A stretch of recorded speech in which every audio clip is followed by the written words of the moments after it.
Happy Tuesday, Bellingham, and all over the interwebs. It is the headmaster of the Gaming Academy, your boy GQAzndood. Welcome. It is what October 15th, 2024 on the record. We're here for another session. This time we're going to be going into art and music in the world of video games, where at the Gaming Academy we learn about many things that we love and care about, which is gaming. So if it's your first time here, check us out. We are on YouTube, Twitch at 8 p.m. Pacific Standard Time, and we also have other people join in, and we just have a discussion about video games and the things we care about. So with that said, let's get this session on the road. So, if you're just tuning in, welcome to the GQAzndood Gaming Academy, the podcast where we equip your all the cheat codes to level up your gaming knowledge. Whether you're here for the latest tips, epic game reviews, or just to hear me talk about how I failed that last boss fight, don't worry, you're in good company. So, grab your health potions, load your save files, and let's jump into another action-packed episode that'll have you pressing continue every time. Let's get started. But I won't be here alone, folks. I do have faculty with me today. We are still short one person, but nevertheless, we got the man on the street, my man, my dude, Blazing Ace Nelson. What is up? I kind of have to massage my neck real quick because I was too busy headbanging to that freaking Double Dragon intro, man. Yeah, and for those out there that know what Double Dragon and the one for Nintendo specifically, published by or developed and published by Trade West back in the day, that was like one of the most hype songs a child would ever hear back in the 80s. So it is a classic. Yeah, I don't I don't blame you. One of the things Double Dragon has kind of like resonated with me has always been the soundtrack. Of course, it being a beat 'em up was really a big thing for me. But yeah, I got my man right here that's all about the beat 'em ups, brawlers, hack and slash, and fighting games. Go ahead and introduce yourself, boss. So, for those of you that haven't been to one of our sessions before, they call me Blazing Ace Nelson. You can call me, you can call me Ace or your favorite rookie. But I'm between the two of us, I'm something of a more of a, as you said, a beat 'em up muso, action exploration and just action adventure specialist. If you're looking for someone who can help you out as far as, say, analyzing games and presenting reviews from a audiovisual, mechanical, or even a logistical and commercial standpoint, then for a more consumer-based perspective, I'll be the one to help you out. That is true. So I've always enjoyed your your what do you call this, perception and kind of like point of view when it comes to gaming, right? I always considered your thoughts to be like the realist, right? When it come, and I feel like these days real game reviews and real thoughts come very very slim in the industry, right? So it's highly appreciated. And this is why you're part of the faculty, sir. So usually we have tragically leaked, also known as Nick, to the commons and noobs out there. He usually joins us during around this time, but he is busy because he's a normal person and not but a bunch of shut-ins like Ace and I. So it's okay. He's tragically neat and we're tragically neats. Yeah, there you go. I was looking for that word, but I'm glad you got it. I'm glad you got it. Today is a special episode. You were usually covering the news and kind of the specifics on video game, and we discussed those. But I decided to cover more of the art and music portion of gaming, and I mean, of course, there's a vast variety of that. But tonight we'll specifically cover character design and also music, because if you've been listening to video game music for the longest time, ever since Final Fantasy 1, you know that this man has been a great part of the industry, and it's sad to see him go. But I'll leave that later for Ace over here. It was his choice, but right now, let's go to the next segment, because it is, I think, one of our fans' most favorite segment this week in gaming history. And if you noticed, it's changed a little bit. Today, we used to say today in gaming history, but we decided Hey, when was the last time a game was released on a Tuesday? And sometimes they're not great. So why limit ourselves to Tuesdays when we can limit ourselves to the whole week's release, right? Because there's a lot of Especially games. especially considering that, when usually when we cover topics or when we cover the news, it's for the whole week from Tuesday, from Wednesday to Tuesday. Correct, correct. Yeah, and So then why yeah, not and it's why not go over the history too? yeah, and it's like I said, it's just weird that if you were only limited to Tuesdays, if this show was every day, that'd be great, right?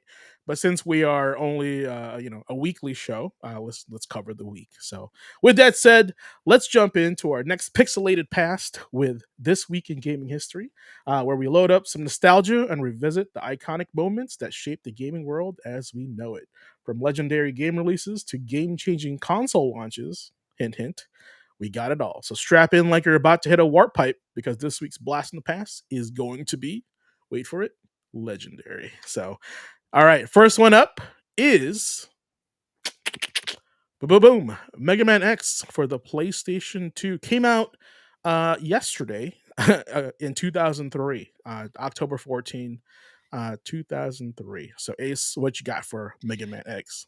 Yeah, with Mega Man X7, this is Mega Man's first foray you know into a full 3D adventure, as opposed to the high res 2D that we've been seeing on the PlayStation with Mega Man X. Well, Mega Man X3 through 6, and it comes as something of an evolution to this series, not just in you know how you traverse the levels, but also it comes as an evolution with the addition of a third Maverick Hunter to your roster, that being the long range gunner Axel. Now, at first, mild spoilers, Axel had actually joined the Maverick Hunters as kind of a as kind of a double agent,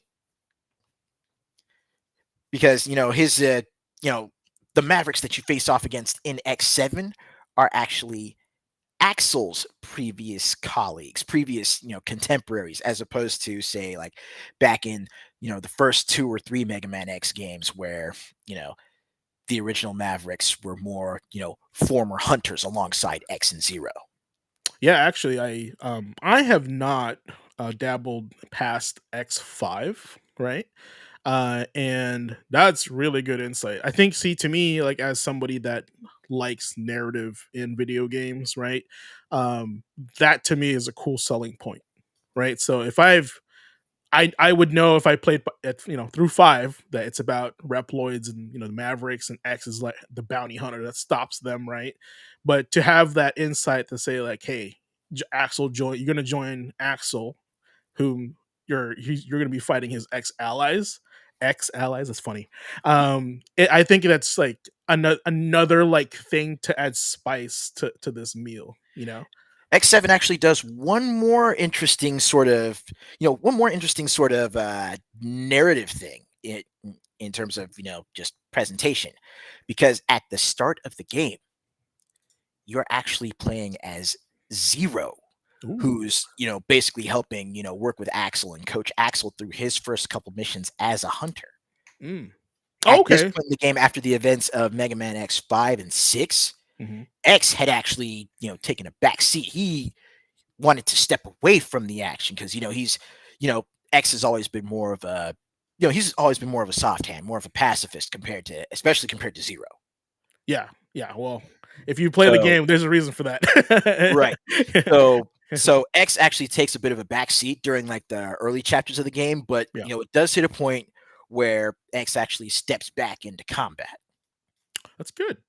That's good. I like that. So, and and if it's like also if things are done narratively for a reason, right? I think that's also adds a little bit of spice and texture to the palette of the video game experience, right? Mhm.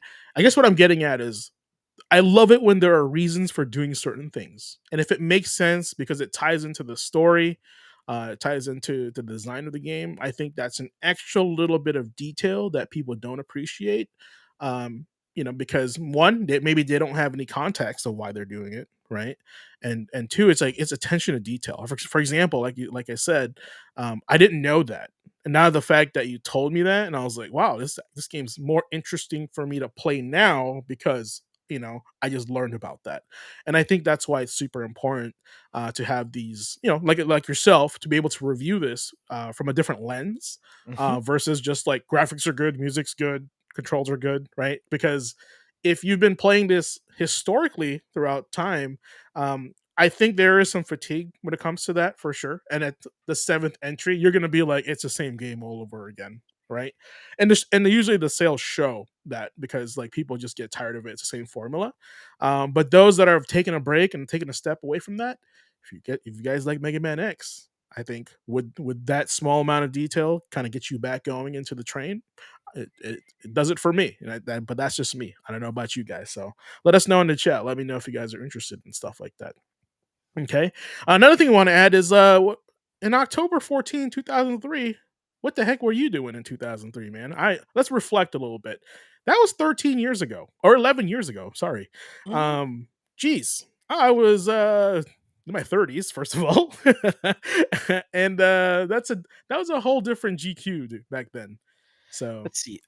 October of '03, I was just okay. So when X7 came out back in '03, I was literally a month shy of turning 20. mm, I mm, was, I was in my first couple years of college. I was, you know, steadily, still, evolving, growing into my own. But I will say this, not necessarily on launch, but definitely the following week, you know, especially when, once I got my first financial aid check that year, yeah. I did actually pick up X7 on the PS2. Mm. On the PS2. Hmm. Right. Okay. Oh, that's right. Wait, that is PS2.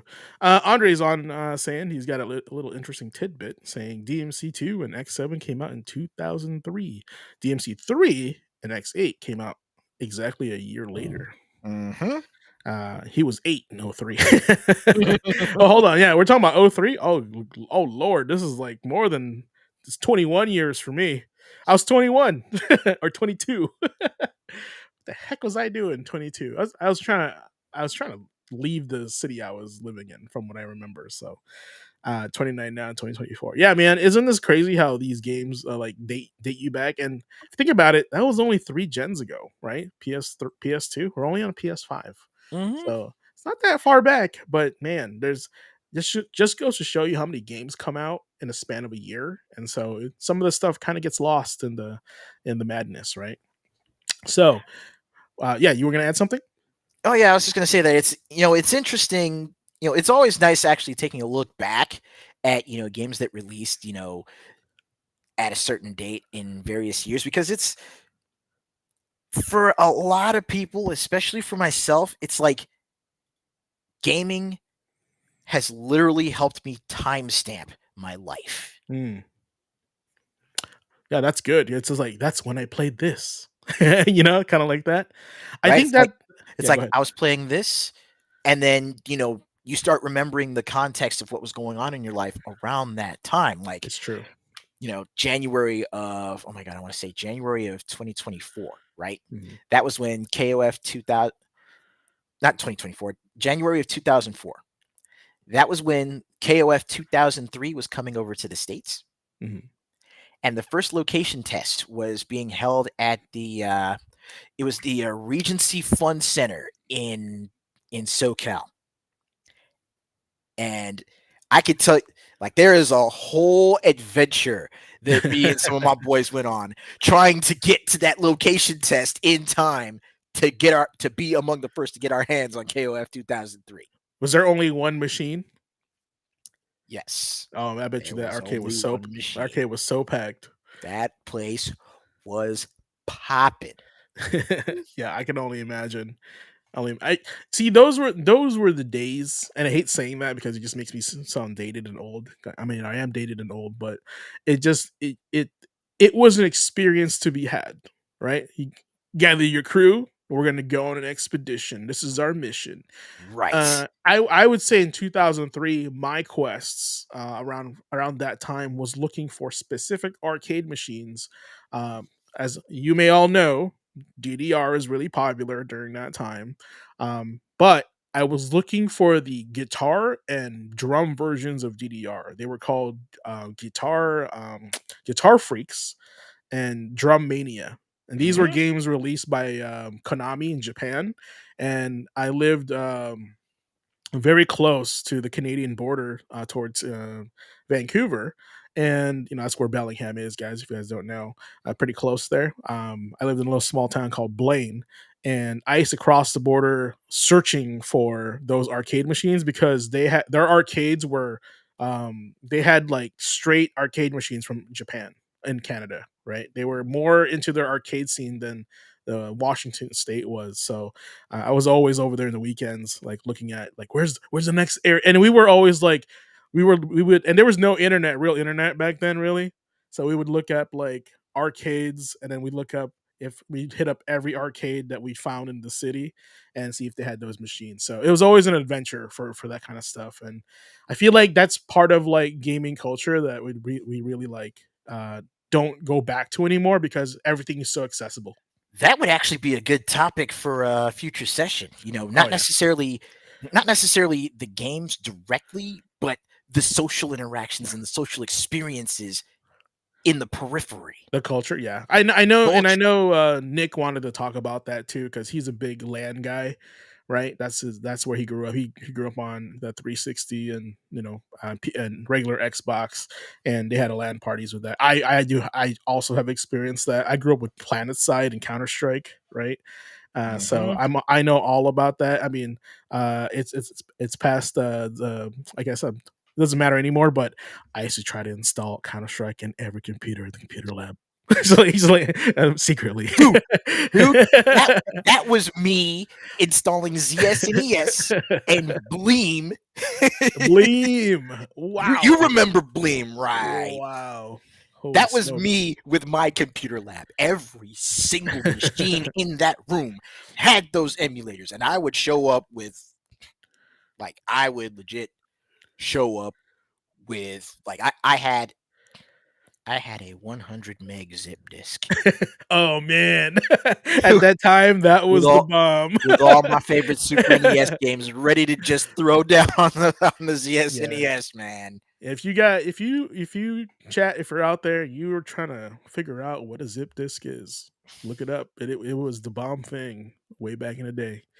That was Hot like commodity. you thought CDs were cool, zip disks, bro. You felt like a super spy holding like data in your hands, and yeah, Mhm. dude, it was next level like storage.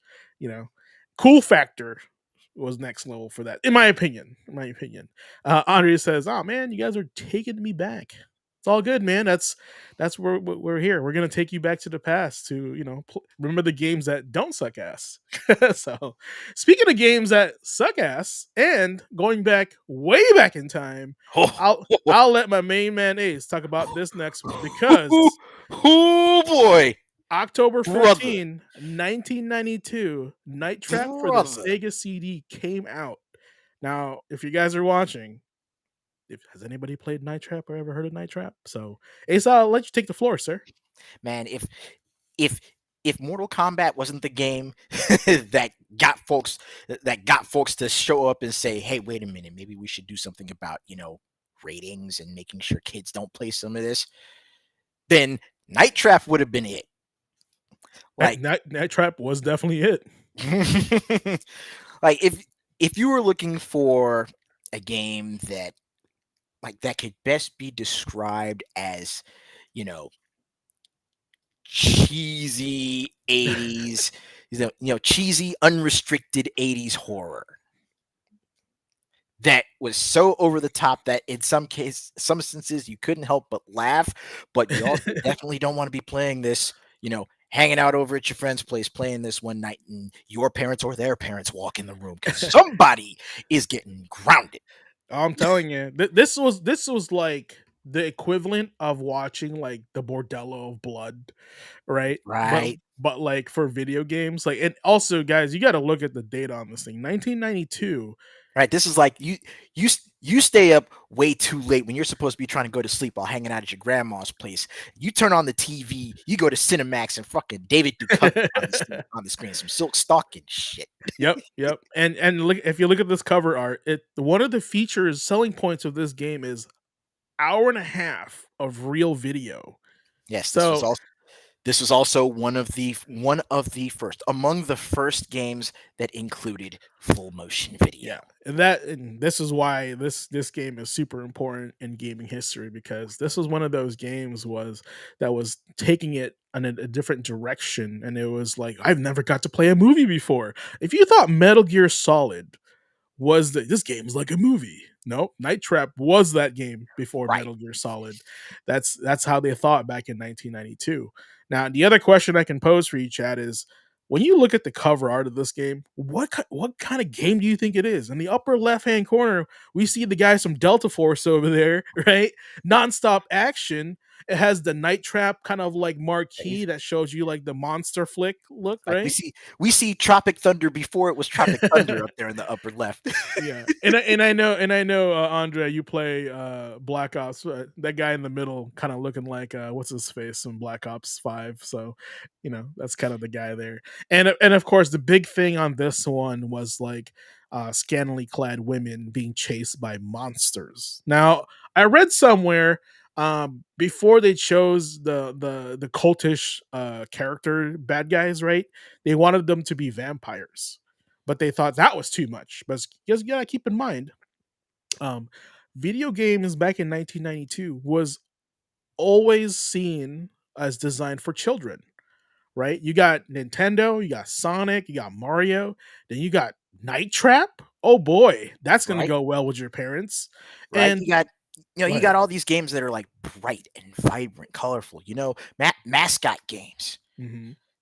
Right? I mean, like the closest you had to anything adult or even like teen rated was, again, beat 'em ups like what we heard in the intro, Hmm. and running gun games like Contra. I mean, 92, this was also around the point where excuse me, where we started to get, more fighting games as well. So stuff like Street Fighter, Fatal Fury, World Heroes, the first Hmm. Samurai Showdown, all that was, late 80s to like, late, well, not even late 80s, like literally ended, tail end of the 80s, 89, 90, going all the way up through the mid 90s. Yeah, and that's actually another topic I want to cover. I should write all these down on my notes. But it's like, you notice in every era of gaming, there's like a popular genre. Like right now, we're in the genre of like battle royales, right? Hmm. But before that, it was hero shooters, right? Then before that was MOBAs. Then before that was open world games. Like, you see that? Like, there's a trend that happens. Hmm. So it'll be a good interesting to kind of take a look back at what was popular at the time, all the way since like what, the 70s. So that should be very interesting. And so here's another interesting detail on this cover art, since we're covering art on this episode here, this class. Um, Chat, do you guys see anything on the cover that's missing? A specific letter in the bottom left corner that usually dictates who can play the game, right? Kind of weird not to see that, right? I didn't Yeah, make mention of it, that ESRB rating. correct. So this is one of those things. This is one of those covers where before the ESRB, which triggered to create the ESRB because video game designers were taking it to the next level. It wasn't just for kids anymore. They were for teens. They were for adults. Like everybody. This was like more during the time where the developers were kind of expanding their repertoire. It was more entertainment than it was a toy. So very interesting with Night Trap. Okay, so for the next one, it's something dear to my heart, very similar to what we introduced the show with. And this guy, Bad Boy, came out back in what, 95? But let me double check. It's the one Super Double Dragon. So 92. Sorry, 92. So, and this came out what, Wednesday? So that was it came out a little bit the day after, Hmm. right? Same, almost the same year. It is the same year, 92. Yep, same year, but literally the next day, moving on from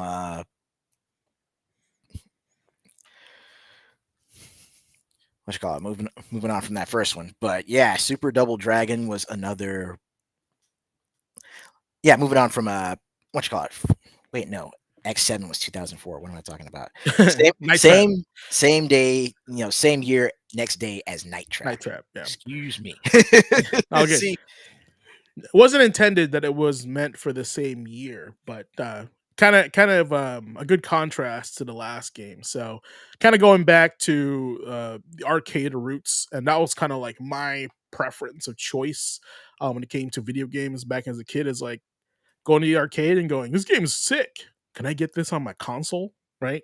So that's a big hmm thing that kids talked about. Another great topic to add to that conversation about video game culture is right, that back in the 80s, we were always wondering, "Hey, I have a video game system at home. I can get games for it. Will they make this for my console? And will it be similar to what we see in the arcade?"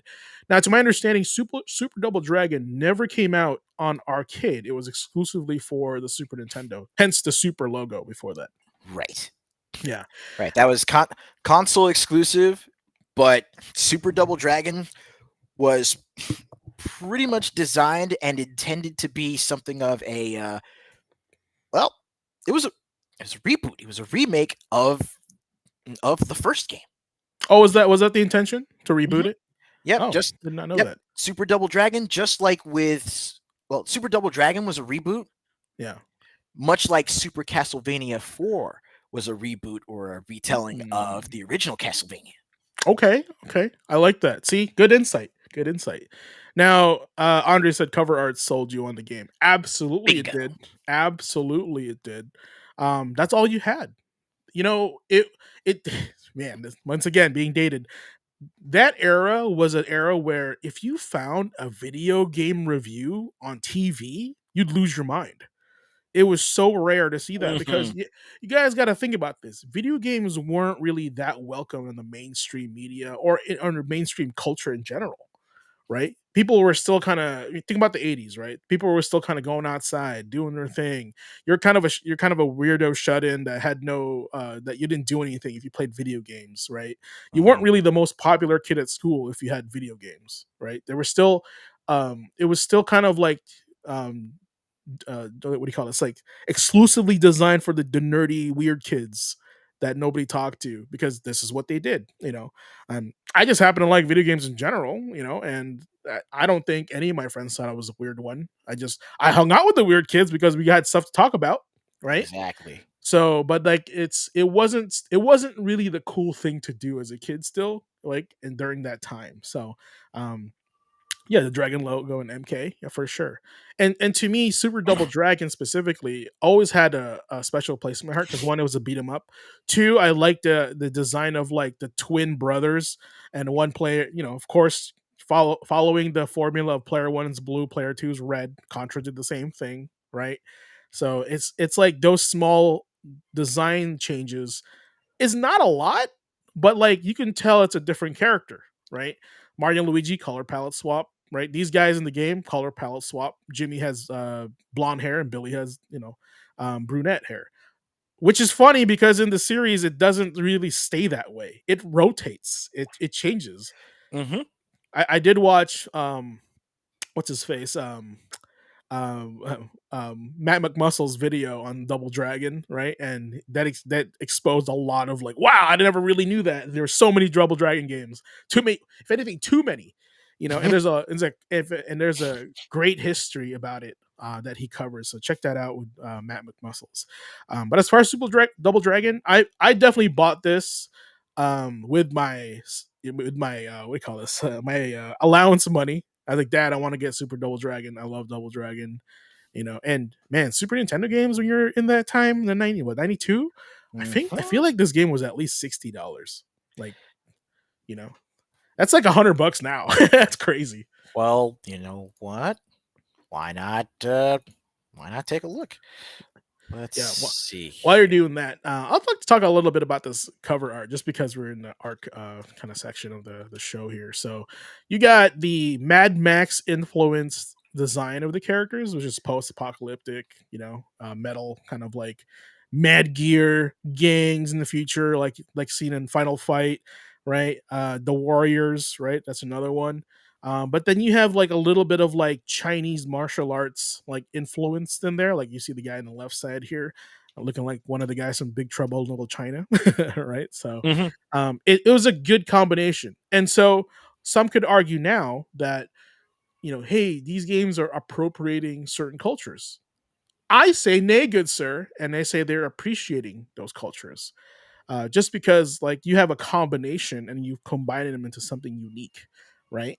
And a lot of people like to, watch um, videos, other people reacting to certain videos, and they have those videos made videos of by videos.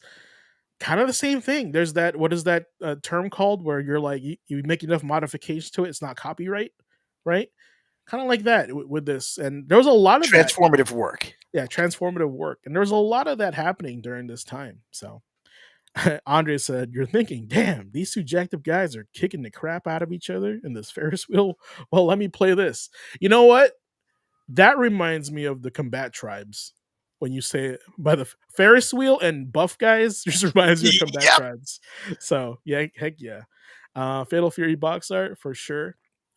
Box arts were like the only thing you had, and the screenshots in the back also were the other things that you had to look at. Otherwise, you'd have to wait for your latest copy of Game Pro, Game Informer. I don't think Game Informer was out back then. EGM, right? Yep. So before you invest into a new game, because games were expensive and man, they were definitely hard to return back then. Also, so Yep. It that's was Game best. Pro and EGM, and I am I'm trying to find like print ads for it to see if I could you know maybe if I maybe if I look for like a Toys R Us catalog or something. Oh, like how much it would be? Hmm. Yeah, I'm sure we can find one. If you guys can find it, put it in the chat. Help us out a little bit. But we'll go to the next game as you're looking for that. So the next game that came out on the day after, on the 16th, was Fire Emblem Path of Radiance. One of my favorite, what is that? Turn-based strategy games of all time. Super good. And bless you if you have a copy, because these do not come cheap, friends. These are very expensive. GameCube Oh games no. are very, very rare. So, my experience with Fire Emblem, this was probably my first Fire Emblem game. I skipped a lot of them. A lot of Fire Emblem's firsts were the ones for the GBA. I've never played those. I have played them now, but I had never played that during that time. But yeah, Yeah. it reminded me of Final Fantasy Tactics. So I wanted to try it out. Yeah, Path of Radiance was the first one that I had actually first one that I had gotten as well. The very first one that I had played. Mhm. Of course, since I wasn't too big on, you know, since I wasn't too big on, tactical RPGs, even with playing Final Fantasy Tactics, since it wasn't really my thing, I didn't, I didn't really get into Path of Radiance. But one thing that did stick with me was Ike was a badass. Mm, it's true, and if you guys So, have played Fire Emblem, has a great story about war, right? And go ahead, Ace, if you're going to say something. oh yeah, I was just gonna say that with as much as I really dug Ike's character design and just how how he was written, how he carried himself in game. Shortly after that, when Smash Brothers came out on the GameCube, I think it was Brawl that hit the GameCube. Well, there's definitely. We can look it up, but like I think Brawl was the Wii. Smash So Melee was for GameCube. Melee, but when Melee came out and I saw Ike in it, I was like, "That's my guy. That's my main." Yeah.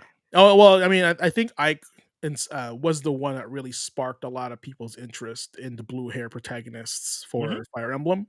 I know Marth is the OG, but like I said, I skipped Shadow of the Dragon on the DS, right? And then I look at this cover, I'm like, whoa, what's this about? This looks cool, right? And then that's what we're kind of going back to what Andre said. Video game covers sell the game, and luckily for me at the time, I think I was already working at a game store when I saw this and I wanted to try it out. I was working, at a retro game store, the local retro game store, and so I rented it for a few days, and I was like, this game is pretty cool, you know. Hmm. And I'm like, all right, well, I mean, I definitely want to buy it. I'll definitely check it out. It's really good. And luckily enough, the sequel is actually like a true sequel to this game on the Wii, which came out years later. But it's super good, super cool. If you guys like anime, RPGs, tactics, and a great narrative of like the protagonist and how his actions affect the people around them, and how like his story kind of gave me this Naruto vibe where like he gathered all the forces across the ninja world and created an army to stand against like the main villain, right, antagonist. So super cool. Yeah. Anything else on Fire Emblem? Uh, well, what you call it? Andre did make a very good point that you know Fire Emblem didn't really start getting popular until Roy's inclusion in Melee, and it's a great point to bring up because again, it's it all goes back to it all dovetails into what we're going to be talking about later in terms of character design. Mm-hmm. Mm-hmm. You see a character from a franchise or a series that you've never actually gone hands on with, and you're like, oh, that guy's cool. Where is he from? Yeah. And this is why there is a growing popularity of guest characters, guys, right? Because characters get people to go, hey, I like that character, but I don't play that game, but he's in that game, so I'm gonna try it out, right? That it's a marketing ploy, and it works. Like Andre said, Devil May Cry always sold you on the one face alone, and it's Dante. If you love Dante, you have him show up in any game, you'd be like, why is Dante in that game? What kind of game is that, right? Hmm. Or if it's just that's why guys, the best example for this is Fortnite. Why do you think their number one source of income is skins? Right? When you're playing as Wolverine, Deadpool, the Doomslayer, Terminator 2. I Hmm. I have those skins, right? I paid for them. And I don't even really like Fortnite that much, but it's a place where I can kind of express myself through the character and what I like, right? And so I only download the skins that really resonate with me. Right. That's why the first skin I bought for them was the Doomslayer. There you Right? go. Yeah. Super cool. Marvel 3. Yeah. We're just talking characters right there. And I think that's another great conversation topic where does fighting games that involve like a variety of different characters from different games sell those other games as well? Right? That'd be super interesting to talk about. But with that said, we're going to the last bit that came out Friday on October 17th. Oh, no, 18th in 1985. I'm going to guess 85. If you guys can guess what that is, it is the one and only, the GOAT, the legendary Nintendo Entertainment System. This is the this is what started it all. And I remember my first experience with Nintendo was my my step bro at the time. We were hanging out and he brought his Nintendo over. I was like, "What is a Nintendo? I don't know what that is." Right? And he was like, check this out." Like we started playing Mario. I think one of the first games I played on the Nintendo was Gauntlet 1, right? Hmm. And I was like, yo, you're as a kid and you're like 6 years old, and you don't know anything about video games. You touch one of these bad boys, you start playing, you start shooting things, jumping, you're like interacting, you are that character now, right? It is it is game changing to a kid. And I Mm. think this is important to slowly provide, this is a personal opinion, is if you ever have kids, it's important to like start them with simple uh, video games like the Nintendo, because now they can appreciate each generation that comes after that. And so what they have now is like it's gonna blow their mind. Otherwise, if you start them with like a PS5, they're gonna be like, Nintendo, that's trash. Like that's why I think, to me, it's important that they understand the roots of video games and how it's evolved, because otherwise they won't see the value in this stuff. Right? If they go jump straight to the PS5, man, it's gonna change their mind. Their perception on video games will change if you start them off with an Atari or a Nintendo. And Hmm. and even then, right now, if you guys can't get a hardware Nintendo console, and I know some of these video games are expensive to get, you can always emulate them, right? So and just to try it, play it out, and be like, hey, when I was a kid, I played this. Now you try, right? It just helps you bond. It helps you kind of create an experience with somebody, and also what's important, especially in the gaming academy, helps you educate others on why things show value and why they are and what they are. Yes, Ace, you got indeed. any memories on this? Oh, and my first memories of the NES. Oh, my my late uncle had actually picked up the NES control deck. He picked up the one that came with Rob the Robot Mm, and Uncle had money. yeah, yeah, he did. Like that was Christmas present, All right, all right. right? So he picked that up for the family because him, him, him and a bunch of my cousins, they were living with our grandmother. They were living with my grandmother, keeping her company, helping her take care of the house. But you know, Uncle Johnny got the NES control deck for the family, and we still had our little ColecoVision set up. But Oh, when Uncle Johnny hooked up the NES, when he hooked that bad boy up, put it on channel 3 on the big box TV, and Gyromite was the first game that he loaded up, and we started seeing Rob move around for the first time. It was something else. dude, I honestly that is something else now. If you think about it, Yeah. as a peripheral that like interacts with you, that's something else Mhm. now. Now they can make something way better currently at this point, but still, that's still impressive to this day. You know, And so it eventually got to the point where, you know, again, Uncle Johnny had money like that. mhm. But, you know, big family, the kids are going to argue. So he's like, you know, for the next Christmas, him and my mom got together, put some money together and got an NES for me and my siblings. And the first games that we went through together on that console were Contra Mhm. and Double Dragon 2. Mm. Already bangers. And here's the thing, man. Well, like I was just about to ask what were your first games on the Nintendo, right? And the other hard question, what was your last game on the Nintendo? My first game, technically, of course, like I said, Gauntlet One was the first game I ever played, and Mario, right? The first game I ever owned on a Nintendo, excluding Mario and Duck Hunt because it comes with everything. Hmm.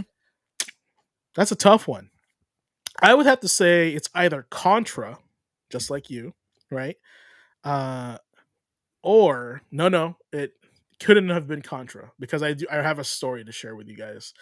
But that's a hard one. That's a hard one. Right. Well, I mean, like again, you know, Contra and Double Dragon 2 were the first games that they were the first games that that me and my brothers actually went through together. But we Yeah.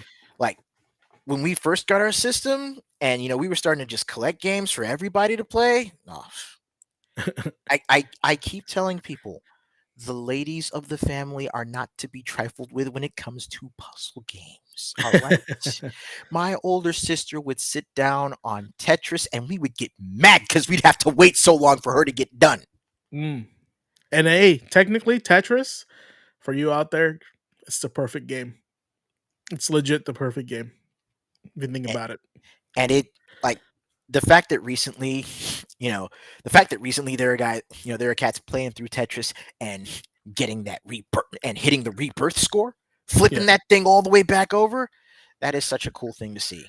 it is cool, and it's one because it's games were so simple back then. But like, so the only thing you had to do was mastery, right? And so I think that's why a lot of games felt harder back then because you had to do a lot of repetition. There was no Yep. save files, It's right? mastery So and pattern recognition. pattern recognition is important, especially in growth and development and problem solving. Video games help you with your day to day, especially older ones, because there's no Mhm. hand holding in them. It So really did. Oh yeah.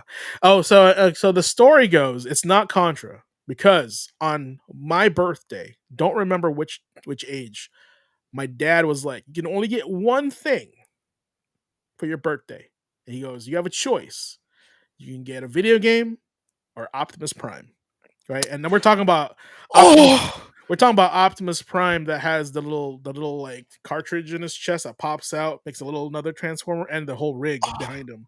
oh I my think god! and I'm sure Oh, that that's a toy was tough. like That is such a tough choice. and I'm sure that toy was also over $100. It was a very expensive. It was the transformer to get back then, Yep. right? Because the other ones were smaller. Optimus Prime was the G because you can like transform him into a bigger Optimus Prime, right? So it was like Optimus Prime or video game. And then I remember, okay, what was out at that time to compare? And I remember he said Rampage, right? Contra, and the last one, Mickey Mouse Capades. A lot Bro, of people won't remember Mickey Mouse Capades, bro, but it's some there. good choices. Yeah. So I was like, geez, you're gonna make me choose? So my birthday is usually around Christmas, so I guess I was like, well, I don't know anything about costs, right? I don't have a job. This was the 80s. I said, what did I really want? And I think as a kid, I was just like, I liked a physical thing, right? Hmm. And it actually stems now, as you can see. I definitely chose Optimus Prime because I had it. I remember having that. But then I do remember another time where it was like, do I get Mickey Mouse Capades or Contra? And since I was younger and I was super into Mickey Mouse, I definitely picked Mickey Mouse Capades. But I do remember owning all of them before the end of time, right? Before the end of the lifespan of Nintendo. But Right. if anything, Mickey Mouse Capades was my first Nintendo game that I recall owning post Mario for that. But the last Nintendo game I ever bought definitely wasn't Little Samson, because I would be rich if I had that. Man, let's think about this. Do you recall yours? Honestly, no, because It's tough, right? yeah, because I mean, by the time the Super NES came out, I mean, I was still a kid. I still wasn't actually like, you know, I wasn't necessarily financially stable. My family wasn't financially stable, so I didn't get the chance to actually like, really buy much of anything for the NES. But I do remember like the last NES game that I actually owned, like that was mine. Hmm. It was a it was a copy of Blaster Master that one of my friends had given me. Oh, that's such a good game. Blast Master was so cool. The Like it fact was, that you had like kind of two different games in it, hmm right? Because there's a top down one and then a side platforming one. That was like a selling point for that game. Oh, I think I remember what my last game was because I do remember owning it, and it was like on the latter portion of the Nintendo's lifespan. As you know, during this time, the Ninja Turtles arcade game had come out, and it was blowing every kid's mind to have a Ninja Turtles. That was the hot thing back in the day, you know. And the last game I ever bought for it was definitely TMNT 3 because that came out on the latter portion of the Nintendo's lifespan. And I definitely wanted all of them. TMT 1 was hot garbage, but it was TMNT. It's all we had. hmm Then the legendary TMNT 2, the arcade game, came out, and every kid had to have that game.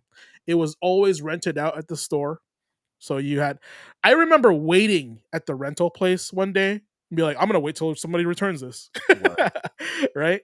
And we did. That kids had a lot of time back then. We just never stayed home.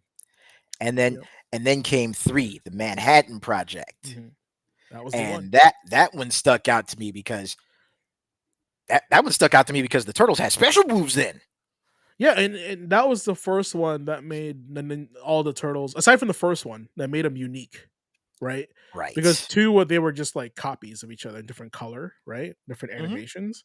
But three, they actually had separate, different abilities, which is great.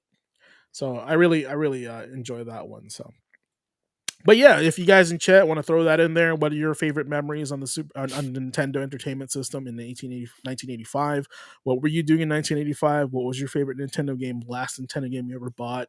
I do recall GI Joe was one of the hard ones to find when I was a kid. I really wanted to play that. I don't recall a Transformers game coming out in the US, only in Japan.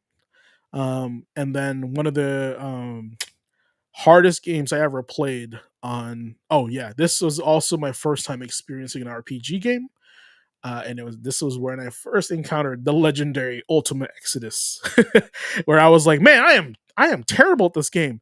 And I remember my buddy who was smarter than me at the time was like, well, have you tried leveling up your characters? And I was like, what does that even mean? I literally said that. I was like, what are you talking about? He goes, no, no. He goes, see that? This is what you call your EXP points. And every time you kill a monster, you lower it. And when you make it zero, you'll level up to and make your character stronger. And I was like, he goes, is that why I've been losing? And he's like, yeah, dude. I was like, oh my god, all right, I'm stupid. All right. So that is just a memory that is ingrained in me from the Nintendo era because that's the first time I tried an RPG, and it was like one of the most complicated hard RPGs to ever play. And yeah, I will never forget it. It is part of my memory as a difficult time during a great time also. You did play The Simpsons and TMNT games on the Nintendo? Yo, The Simpsons on the Nintendo, that was another banger. Like, if you loved The Simpsons during this time, the games were like, even though they were from LGN, right? They were actually pretty legit. Bart versus the Space Mutants, and Hmm. then the Super Nintendo versions, Bart's Nightmare was super good. Oh, Bart's Nightmare was. Yeah, super good. And then there was one after that called Virtual Bart, but that was like the tail end of like the Super Nintendo Mhm. lifespan. So but yeah, that man, Nintendo 1985, guys. Without this bad boy, this system, and I kid you not, this system right here in front of you, what you're seeing, reset the gaming industry. The gaming industry was about to implode on itself because of the Atari, and then it made so many games that but they were all kind of like mid and trash, right? The It Nintendo was reset shovelware. this. Yeah, the Nintendo reset the mentality of what games should be, and that's why you have the official license of the Nintendo Entertainment System stamp on games because they guaranteed you this wasn't just shovelware, this wasn't some bootleg game, right? That was the what Right, the is this? seal of The quality. seal of quality. Thank you, sir. That is exactly what that was. So, I mean, another portion, small detail in gaming history you guys probably don't know about. Okay. Nintendo don't put nothing out but quality. I don't know about that, but it's I what I do know is they retain their value really well, and usually Nintendo games don't come with any bugs. Usually, because they're very meticulous about that stuff, Hmm. right? All right. Well, speaking of bugs, not really, but a lot of things have been bugging gamers all over the internet lately, and this has to do with um, a little bit of what we call a redesign of a character that's very legendary in any gamer's teenage life, boy or girl, in my opinion, because I know some girls that love this character in this game. Hmm. And that individual is going to load up Miss Lara Croft. So the article I was reading was that if you guys don't know, Lara Croft is the main protagonist of a game called Tomb Raider, released on the PS5 back in what mid '90s, right? I would say. You mean the PS1? So yeah, PS1. Sorry, old brain. PS1, mid '90s. As you can see on the far left one, that was her initial design, right? And remember, this was an era. This is a game kind of designed on like a product of its time, right? And speaking of product of its time, video games was still heavily marketed to teenage boys. That was their prime market share. So, of course, they're going to make a character that's going to be attractive to a teenage boy back in the 90s. 90s. Remember that. Keep that in mind, guys. 90s. So, that's why you see on the far left over here is her first design. And as the games go by in Tomb Raider 2, Tomb Raider 3, it changes a little bit. You get to the PS2 section right in the middle, it changes. It definitely starts changing because the graphics and the technology starts increasing in quality, right? And then now you get to the modern era where things can definitely get more realistic. But as you can see, there's a little bit of change happening with Lara, right? And art is and beauty is subjective, right? So you get to decide whether if you like it or not, right? There's no really true value to it. And the reason why I bring this up for tonight's conversation is that in character design, it is up to the artist to dictate what looks good, what seems good for the appropriate time. Because I would argue that the PlayStation 1 design was designed for its time, and the 2024 design is meant for its time also. Now, purists will argue that, hey, you guys changed Lara too much. You can't even recognize her. You're ruining my childhood character, right? And I can empathize with that 100%. But at the same time, and I think time, if I say time one more time, it's there's when it comes to art, you do kind of have to create it as a product of its time. Just because, it's not the 90s anymore. It's 2024, right? It's like 30 years later. And so you have to kind of adjust the design a little bit to cater to what they called I hate saying this term, the modern audience, because we don't even know who that is, right? So I'd like to kind of open the floor to both Ace, Andre, anybody in chat to talk about this. And the reason for that is because the latest Netflix anime, Lara Croft's Tomb Raider, right? She's depicted as more of a like a athletic build, bigger shoulder muscles, more defined muscles. Definitely not as feminine as you see on the screen here, right? So they're saying that a lot of people are saying you've kind of redesigned her in a way that's too far different than what her original concept was. So if you look at manly Lara, and right now they're saying like they're offended that she's also a lesbian Lara, right? Because historically, the game has her interested air quotes on another character in the games. Now, I for one I'm not a huge Tomb Raider fan. I just know of Tomb Raider, right? So if any experts out there know and you want to chime in, please do. But as far as design and character design, what do you think is appropriate for Tomb Raider's Lara Croft? Do you think they should kind of stay true to Lara, or do you think it's appropriate for them to kind of change her over time? And this is why this image is really cool, because it gets to show you how she changed over the games as she was released. And just keep in mind, this is more like not concept art, but it's a key art for the game. It's not really her in-game model, right? Mhm. So I would give it back to the floor. Well, as far as just like personal opinion, funny enough, Andre literally beat me to it. Like a a good design for Lara, I think that is something a little more, I guess, not even a little bit more grounded, but a little bit more, well, not even a little bit more modern, but a little bit more grounded, but still retains a lot of the a lot of the soul, a lot of the, what's the word, a lot of the iconography inherent in Lara Croft's design. Actually, it's actually like closer to like the middle section of this key art spread right here, around the PS2 era. So Angel of Darkness and Underworld. The seventh and eighth photo. 1, 2, 3, 4, 5, 6. Yeah, seventh, eighth, and ninth. 7, 8, 9. Okay. Okay. So yeah, that's actually, if you carefully look at this gradient scale of Lara Croft, right? That middle part actually is a good section to show you where it kind of not deviates from the original, but where you start seeing her change a little bit more, right? Mhm. And if you notice, they're making her look more like rough and tumbled, right? More experience, as you would say, more things that happen to her. Because I Um, mean, let's face it, being able to do all the stuff that she can do in order to explore these different locales, yeah, she's got to be athletic. you got to be athletic. You It, got it, and it just it's something that makes sense, and it's something that still could make sense, you know, in the context of the game. yeah, yeah, and I think if I had an image of the depiction of Lara Croft in the anime, she's just more toned. But here's the thing: that's an artist perspective, right? So these are all different, but these are still all Lara Croft. Now, you mentioned iconography, right? I would say this is her outfit on the far left corner.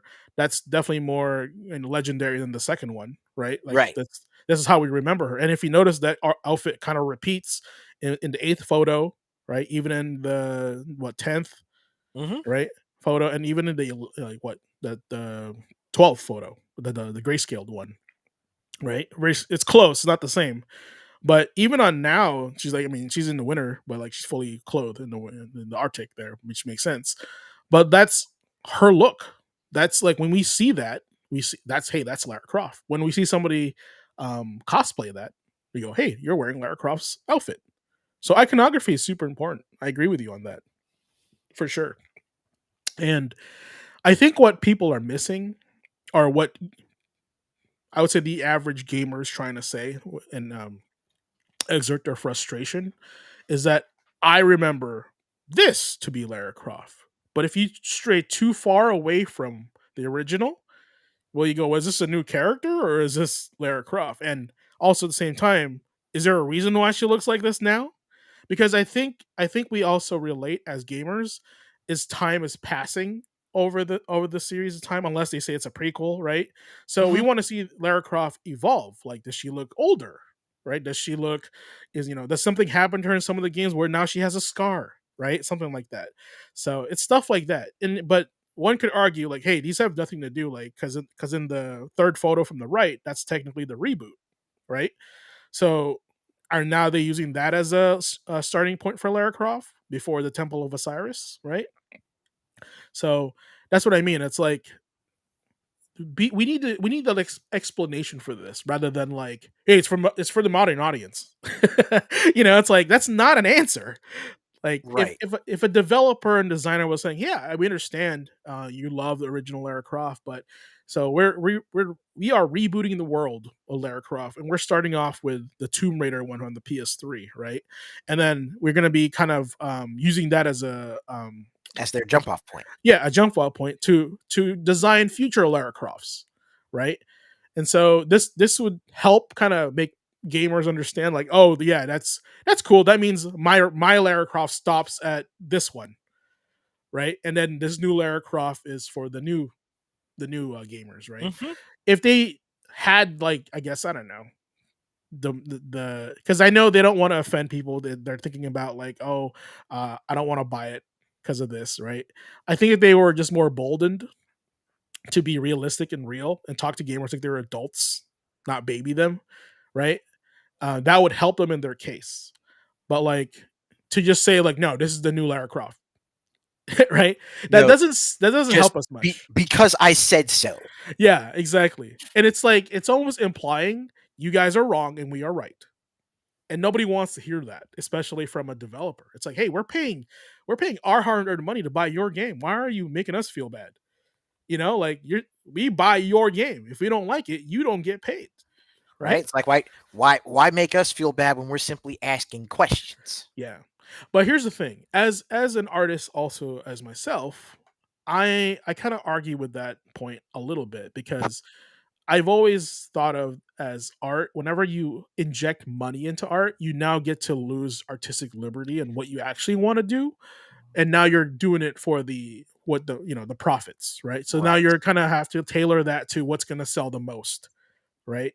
So That's if very true. yeah. So in their mind, to be fair, if they're saying, you know, hey, I want our Lara Croft to be a little bit more muscular, leaner. I want her to like women, just because like that's the future of Lara. That's how I envision Laura to be. One, you got to have a good reason for that, or and just explain why. Not just because that's the way it is, right? If they were like, historically, and also, oh yeah, we're rebooting the series. It's her origin story is now this, right? I think that's fair to have a new Lara Croft while people can still love their old one, right? Hmm. And it's always fun to have skins, or maybe to like show the old model out or whatever, have a costume to show the old traditional costume as well. Um, but just Right. talking about things. Acknowledgement as opposed to, you know, acknowledging as opposed to antagonism and, having a more, patronizing you know, sort of response. Yeah, I mean, we all know that for some reason, just game developers hate gamers. Like for like we that's been lately coming up a lot, and I'm like, that makes no sense. You Right? should love gamers because that's who buys your product, you know. But at the same time, I understand if you want to be artistic and express yourself, but understand also as part of that is maybe a lot of people won't like what you like, and it won't sell. Like it's a healthy balance, like Andre was saying in chat, right? But you guys got to understand, as a developer versus the consumer, consumers will buy what they want regardless of what you design, right? So if you feel you want to express yourself 100% and then the audience says, no, I'm good, I'll pass, you can't be mad at them for not liking it. Right. So because art is subjective, and it's subjective to criticism and subjective to me not wanting to buy it because that's not what I like, right? No one, they're not like, you're not obligated to buy your product because they are fans, right? It's still a product at the end of the day that costs money, you know. And if you think about it, I think about it this way, guys. An average game costs what, $70, right? Which means if you have a $10 an hour job, you have to work a whole shift to buy that video game. If that video game sucks, now what? Now you're That is a pissed. that is a wasted day and wasted money. Exactly. Now you're pissed. You're like, my favorite game, my favorite character. This game is hot garbage. It costs $70. This is a full day. Everything's bad. Everything's bad. So why do you think gamers don't like being messed with? Right? So that's what I'm saying. Like, you guys have to understand that as developers and as consumers, educate yourself, and you'll be wiser with your purchases, right? So that's kind of my take on this whole thing. And here's the thing: I'm looking at this photo, right? I'm looking at this marquee and this spectrum of Lara Crofts. I would say my favorite one is probably like that middle one, the Angel of Darkness one. No, the one on the right. Mhm. What's after Angel of Darkness? Is that Angel of Darkness? Right in the middle. The Like reddish, right in the middle, right there. the reddish one. Yeah, that's Angel of Darkness. Yeah, that's my favorite look for Lara Croft. It's a good balance, right? Yep. Of like not to over sexualize, like, to the left, and not too, like, aggressively muscular. But hey, she can be muscular. And here's the thing: I like muscular designs. I like Marissa in Street Fighter, but that's Marissa.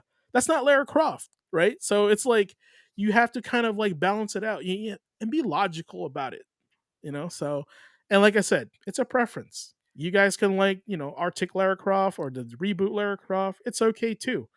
But where it stands right now is, if you want Lara Croft to continue, you have to appeal to the popular Lara Croft, because that's how companies just deal with it, right? So it has to make sales still. So that's why I said it's good It's to go ahead. it comes down to three words: Mhm. modern executive thought. Yeah, if they're since they're putting up the front for the money, you gotta have to please them. That's why investors is a terrible thing for video games, right? That's why you have these monetary, like, these vulturous monetary practices. The fact that they have a monetization manager that to tell you that they're looking to get your money outside of your initial purchase, right? So keep that in mind. Keep that in mind. Now, speaking of character redesigns, another conversation topic that showed up, uh, in my feed today, as far as gaming news, was the redesigns of the new Silent Hill remake. Right, and yes, I know that's Leon Kennedy from Resident Evil 2 on the right hand side. I know, but doesn't he kind of oddly look like James Sunderland in Silent Hill in this one? It- Pretty close. yeah. Now that we've actually got them side by side, it does. Mhm. There's a very there's a sort of striking similarity between the two, Yeah. and And once again, honestly, it's go ahead. it goes back to a lot of the conversations that I have with people on my stream in regards to how you've got you don't have to go you don't have to go hyper realistic with the visuals in order to have a solid game. If you've got if you've got solid art direction. Mm, If true. you've got solid, unique art direction, that is going to last a hell of a lot longer with your user base than a lot of the hyper real hyper photorealistic remakes. I mean, for crying out loud, as much as much as I enjoy as much as I enjoy Street Fighter 6, and as much as as much as I like all the fighting games that have come out this generation so far, the ones that have stuck with me the most, barring City of the Wolves, I gotta give it to KOF 14, 15, and Samurai Showdown, because the art direction in each of those games is, it's not just spot on for, the game, spot on for the technology that was being used to develop it, but also it's unique. It has its own, it has its own flavor to it. Yeah. And I often think about that, of like, you know, Sam Show and KOF 15, right? And kind of like go, I think SNK finally found their groove, pun intended, right? Yeah. Because before, they they stuck with the pixel art style for a while. I mean, they were still pumping out pixel art 2D fighting games in past 2000s. Then those Maximum Impact games came out, right? And they looked like KOF 14, pretty close, right? But you can tell that they were still kind of like, they didn't have an identity. That's what it was, right? Yeah, they were And finding their footing. yeah, and then there were other Sam Show games that came out with that as well. But the ones that really stood out was KOF 15 and Samurai Showdown. And I think when like the success of Sam Show popped up and they were like, why do people like this game? It's kind of an old game that just got remade, right? Well, characters look cool, played like the original, right? What else do you want? With a little bit of extra detail, right? And I think that was also the time where like COVID had happened and these companies were sending out surveys. So like, what do you like? What do you want? Right. And I do remember filling out an SNK survey saying Samurai Shodown looks sick. You should make every fighting game like look like this. And that would be your SNK fighting game look. Last Blade comes out, Right. looks like that. You know, Right. World Heroes comes out, looks like that. You know, Oh, right? oh, See, yeah, now a you're new getting world excited here, just thinking about it, right? That's what bro. I'm saying. To have an identity when it comes to designing games really puts people like Ace, and myself, helps us go, hey, if I want a game that's like an anime-ish fighter, but that's not an anime fighter, because we know anime fighters are different, right? Hmm. I'm gonna get an SNK game. When are they gonna release this? Right. So Yep. that's why you need an identity, right? And that's why it's important. Art is super important in video games because it brings people back.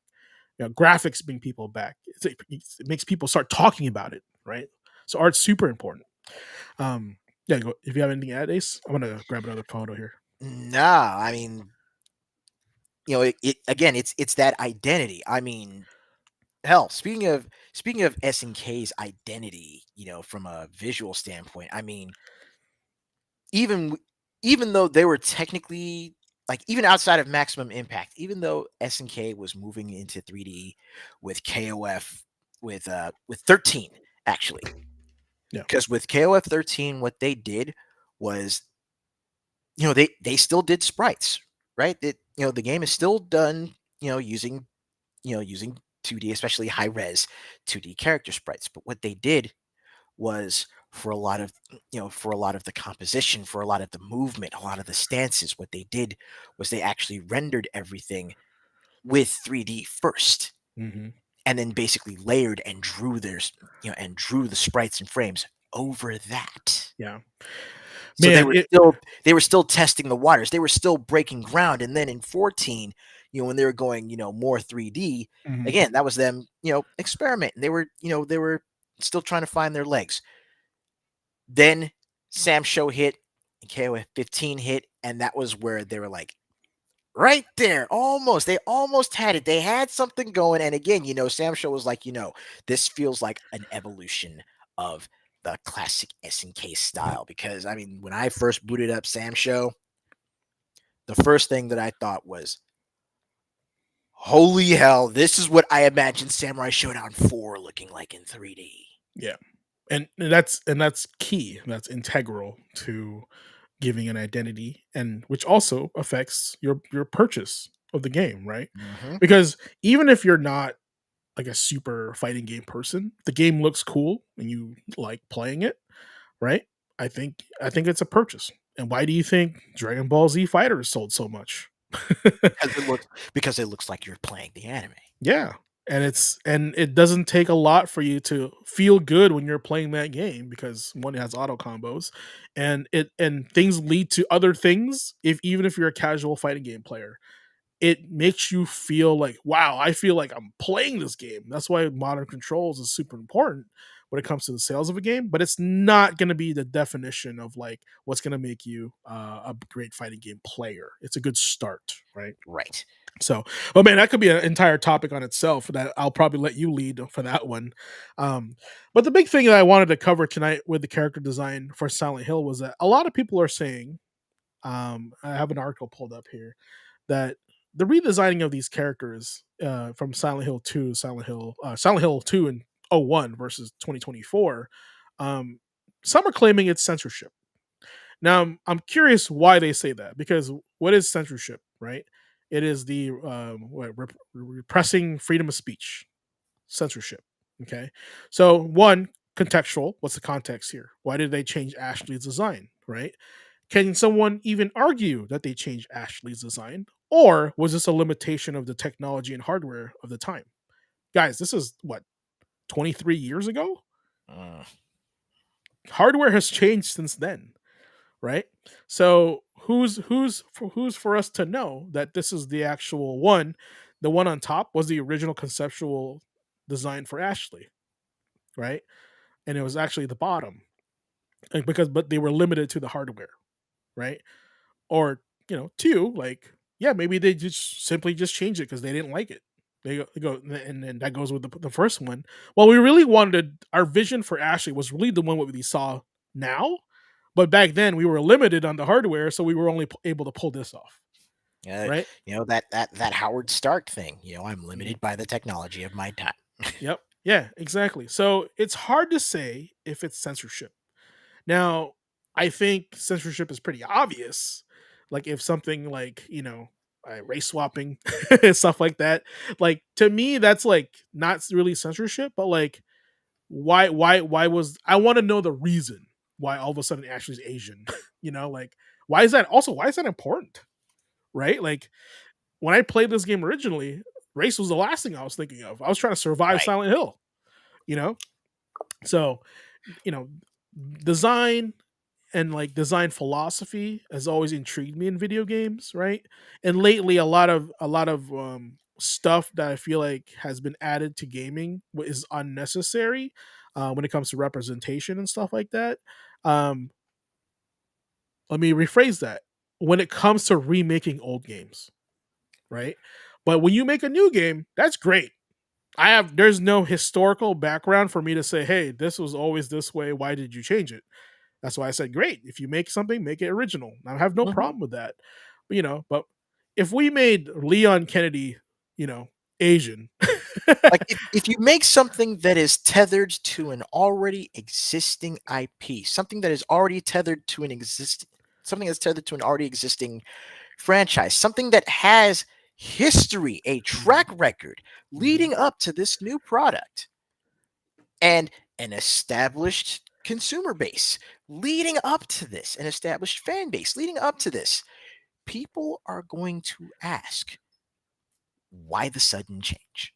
yeah, yeah, and in the article, which I can post in the chat here, they talked about a lot of clothing redesigns as well. Right, Maria also changed the design, stuff like that. And they're like, oh, they covered her up.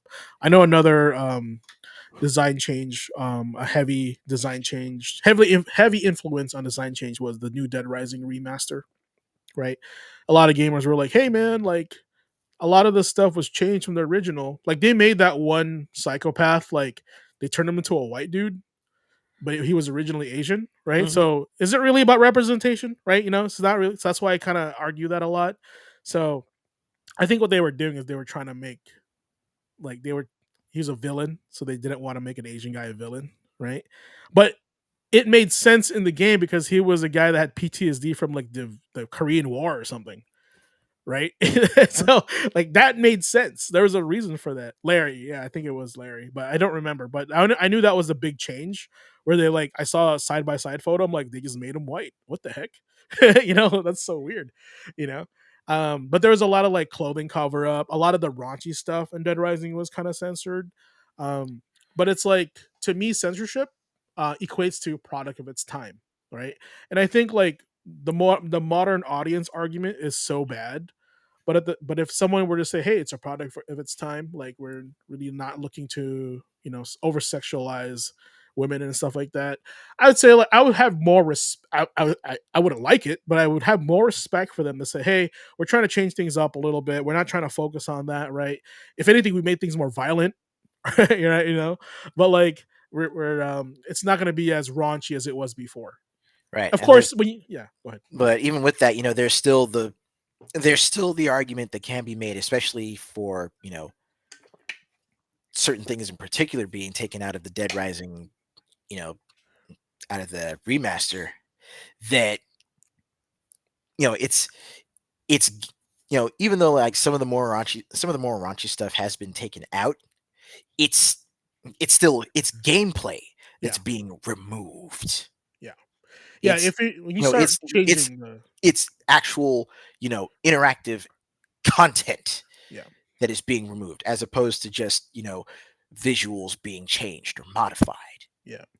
Here's the thing too. Like I feel like what they did with Lollipop Chainsaw, which is I'm super impressed they released that game in this era, and unedited, uncensored, original, impressive that they were able to do that, right? But I'm also cool with like them doing like the uncut version, like a toggle you pick, right? Hmm. Because here's the thing: if they're changing this for kids, one, the kids shouldn't be playing this. It's a mature rated game, right? And two, if you're like, I'm the parent, I don't want my kid to see over sexualized designs. Let's hit that little toggle, and then when they play the game, be like, all right, now it's like the censored version. You're fine, right? And I feel like that's not a hard thing to do. Right. So Make it optional. yeah, If you are giving people the choice, hmm then there's going to be a lot less blowback. yeah, and everybody wins, right? But if you You know, come at this again from a patronizing, hmm paternalistic sort of, for your own good, you know, benevolent antagonism kind of standpoint, yeah, then, people people aren't going to vibe with that. yeah. And this is why they say get your politics or whatever out of my video game, right? Get your self insert out of my video game, right? Because remember, art game. If the day we said video games are art is subjective, so therefore anything goes. But like I said, it's still a product. People got to buy it, so you Hmm. can't go too crazy on expression, right? Otherwise, you'll have a disaster. No one's gonna buy it, and then now who's to blame, right? Nothing but you. You designed the game. No one put a gun in your head, so to design the game, right? So you got to take ownership of that, and you got to be transparent with your audience. Say, hey, you know, I really wanted to design this, but I was told I had to do it this way because this is what they wanted, right? But people are too scared to do that in the industry, and I totally get it. I totally understand. That could get you blacklisted from a lot of studios, right? So, but Andre is right. M-rated games should never get censored at all. That's all the whole point of the ESRB. It's not for kids, right? At what Hmm. point when we say it's mature, why do we still have to censor it? It makes no sense, unless it's like a self-insert, unless it's like a thing that they were just like, well, I don't like it, so therefore nobody can like it. Now, is that even art anymore? right? So there's a crazy balance when it comes to art. It's a good conversation to have, and unfortunately, and I'm glad gamers are vocal, honestly, right? Because at the end of the day, they're the consumer and they put money to play this game. That's why I said I empower you, gamers out there, be smart with your money, right? And then let your voice be heard, because don't buy garbage. Buy games that you like. Okay, Right. and no one's vision should be compromised at all. Exactly. Buy what you like and don't give money. Simply put, don't give money to people that hate you. Yeah, that's the easiest explanation. Don't invest in things that don't like you. So, the R2 games had amazing animation. Yeah, no, Ninja Storm was like the animation and the look of the game was what made me buy the game. It wasn't even the gameplay. So I just Mm. knew it looked really cool, and I was playing an anime. So, all right, now I am very sad to move on to our next section here, but I'll let Ace take the role on this one, and because we're losing a legend, and this person's been around for a hot minute. Ace. Yep. And just as we're transitioning to this, I do want to add the caveat here that this isn't full on retirement that Uematsu-san is announcing. So let me make sure I got it right for y'all. This isn't full on retirement. He has said in the past, that after after this most recent game of his that's coming out that he's worked on, after Fantasia and Neo, he's taking more of a step back. So instead of composing like full start to finish soundtracks for games, it's going to be in a more limited scope, kind of how kind of like how for a while, you know uh Hayao Miyazaki stepped back, took a bit of a step back from his, directorial duties at Studio Ghibli. I mean, it's not to say that there may not be a point where, Uematsu decides to step back in and, just bang out a whole soundtrack. But, the fact of the matter is, he's getting older in age. He's getting up there. Games are getting larger.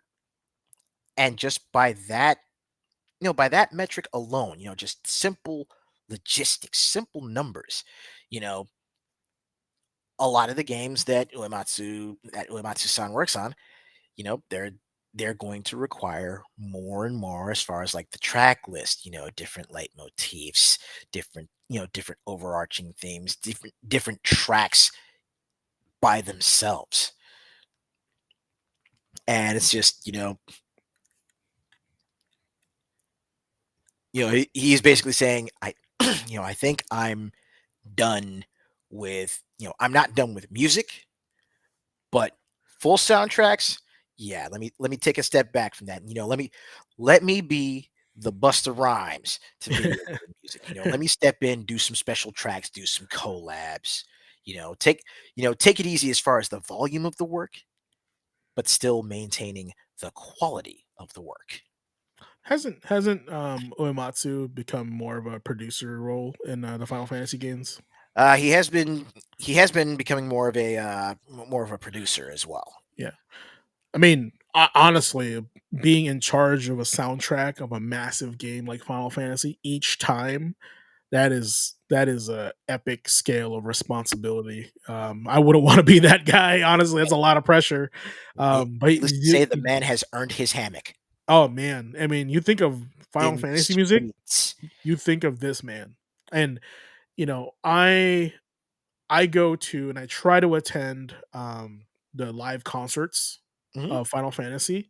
I forgot what they're called, but like they're called something specific. Distant worlds, and Distant Worlds, yeah. and the Um, stuff done by the Black Mages. yep, yeah. The Black Mages is like a little like group within that's led by Uematsu, that attends them sometimes, but not all the time.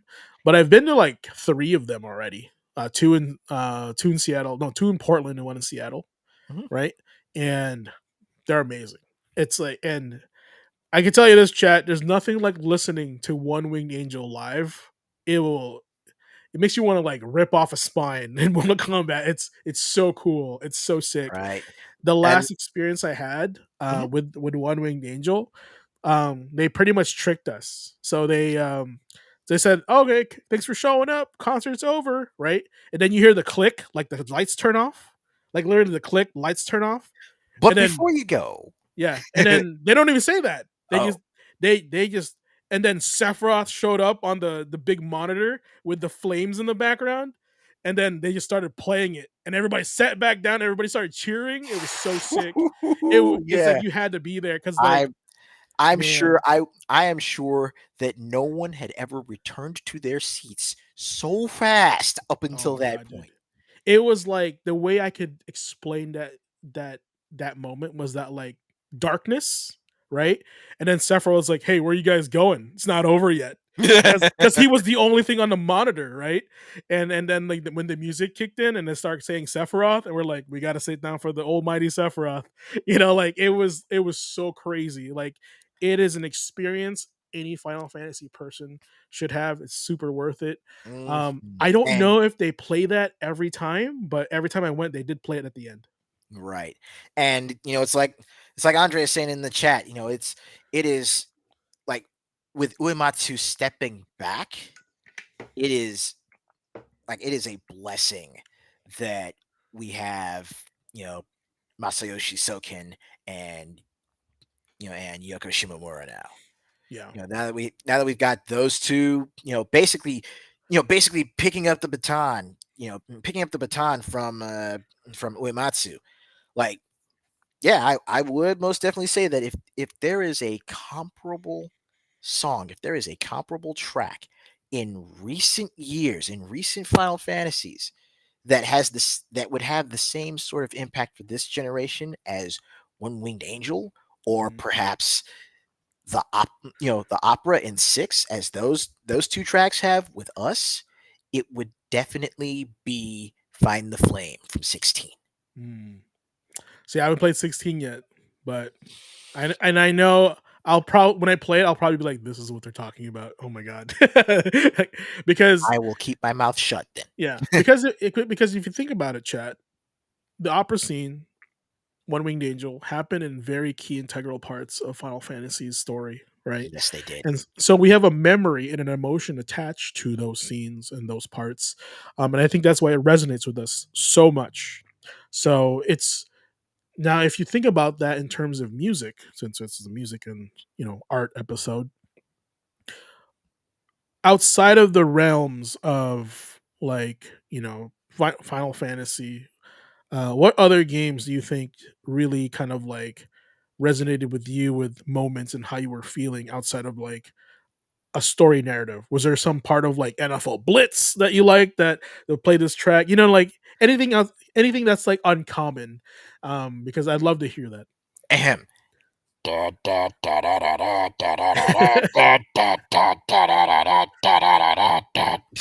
Yep, that's a good one. And That's a oh good my one. god.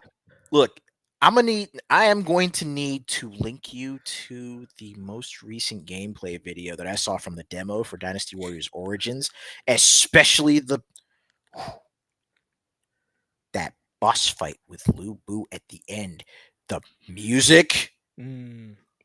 holy hell, Lu Bu's theme done jumped all the way off, took it all the way to 11. And it's like, yeah, I if I think wasn't already in on this game, that sold me. I think, and I'm looking forward to your stream of it. Honestly, and I think music is one of the most underrated underrated interactive portions of gaming that hasn't really been touched yet. There's been a few games that really utilize the music, like Hi-Fi Rush, right? Like Andre said. Mhm. My choice of that. Now I'm not gonna say a moment, but my choice of game that really uses music to its like advantage is Rising Revengeance. Um, Yes. when you're losing, the music dies down, but when you're killing it, the music just starts amping up and amping up and amping up. It's like it's here's how I feel about that. It's like as if the game is paying attention to you. The music is paying attention to you and how you're performing. Hmm. And that to me goes, wow. This game is smarter than I think it is, right? And also, it's cheering for me, right? When the music pops up and it's getting good, the Right. game It's is like, like, go, go, go, GQ, I mean, it's like this, man. You know, people always appreciate people always appreciate the games where you go through the credits, and at the end of the credits, you know, it says thank you for playing, or when it's like going through the cast of the game, and at the end of it goes, and it's that Yeah, it's that inclusion, it's you being pulled in. yeah, And yeah, games with dynamic music like the Devil May Cry series, and like especially Metal Gear Rising, again, you're hearing more of the music in as you are doing better in the game. The game is paying attention to you. Or Near Automata ending E. Enough said. yeah. That's good. I would say another good example of music, um, kind of introducing moments. Um, Pretty much any from soft boss fight music, the music, like, like you're into some shit right now. like Mhm. like that's how, and that's like I Soon as, remember playing hey, as soon as Rusted Pride starts up when you're taking on Rusty in AC6. yeah. Yeah, it's, and here's that's the thing. It's a memory attached to, a soundtrack, right? So when you're going against, like, like the last boss in Elden Ring, the music just really kicks in, and that's what's memorable to you, right? So music is very, very impressive. That's why it's no joke to not have it. Um, the Last Stand in Tekken 8, yep, that's super hype as well, right? Astrobot soundtrack is amazing. I haven't heard it yet, so I really can't say much about it. The Devil Trigger soundtrack was really good. The song for that was super cool. Um, even in the trailer, I was like, "What's this?" And it did a good job of like building up hype. Also, you Hmm. know, I think the trailer music for DMC5 really brought a lot of people back. They're like, "Oh my god, we're so back!" Like it's like, Yep. also at the same time, it wasn't like that metalish that Dante had, because this is Nero's game, right? So I didn't expect it to sound like, what's that, Angels Don't Cry or Devils May Cry, whatever that Right. song. So, and of course, when Virgil came back to the in the expansion, he had his own song added in the game, which was more traditional to the Devil May Cry music. Um, Gosh, who knew music had identity and character, right? So we can't count out music and soundtrack. Right. The music is as much a character as the ones you're controlling. Yeah. Man, I mean, and here's the thing too. I think why I love One Winged Angel so much is because, one, it really played on the pun that who you were fighting, a one winged angel, right? And this bad guy haunted you throughout the whole game. By the way, that's why it was super super important. And let's not forget his summon was super impressive as well. Supernova was amazing, Hmm. right? So there's a lot of moments in that scene that really stuck and burned it into you, and One Winged Angel was a soundtrack kind of holding you to that, right? So pretty great. Like, I know, like, fighting game music is super good too, and because it drives the momentum in the game, right? So I like KI so much. Killer Instinct, modern KI Hmm. does a lot with music, and it's composed by a legend in the industry, right? Mick Gordon, right? He also did Doom. Doom is a good one. We forgot about Doom. That also does music, and really well. So, to have Uematsu step back and have, like you said, pass the baton to the new gen, I think that's important as well. And I'm kind of like, as the old person in this group, a little bit concerned when that baton gets passed by the industry. And I feel like we're kind of seeing that now with the quality of games coming out. Like, imagine when Shigeru moves on, and the guy that designed Zelda moves on, who's going to take over those projects, right? Because technically, Sakurai moved on. He says he's Yeah. not going to make another Smash Bros, right? So he's man he, that man brought the industry together. I want your character in my game, and we all Okay. know that. Yeah, and we all know, like, to get those conversations going, you have to, like, wine and dine these other executives and be like, hey, this is why you should have them. I think this is why it's important. and then lets our people talk to your people. It's not easy, right? That's why to see Sora as the last character, that was big. That means he went to Square and was like, "We need Sora in this game. What can we do?" Right? right? And I mean, and this is after he had already gotten both Cloud and Sephiroth in there. Yeah, and that's the thing, right? Those are Final Fantasy characters. He had to get a character that was also kind of limited by Disney, also kind of.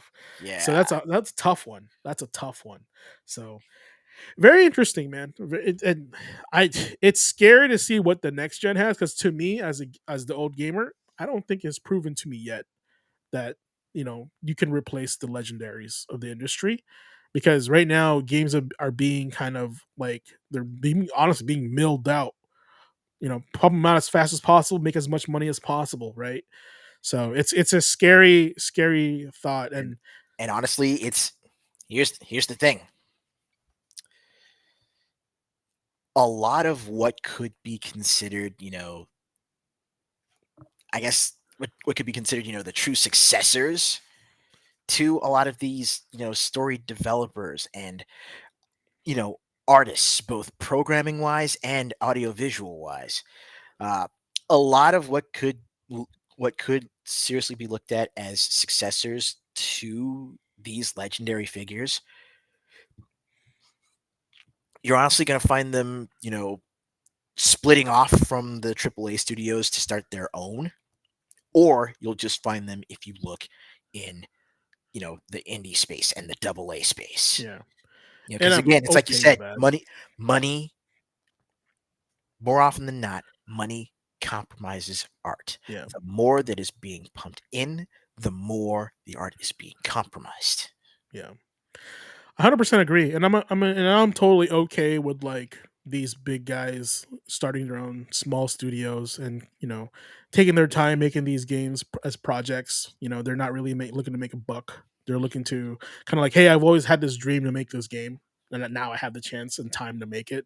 Right, Mhm. because I'm not forced to make the next Zelda. I'm not forced to make the next Mario. Right, so That is exactly why we have Chrono Trigger. yeah. Oh man, why'd you bring that up, brother?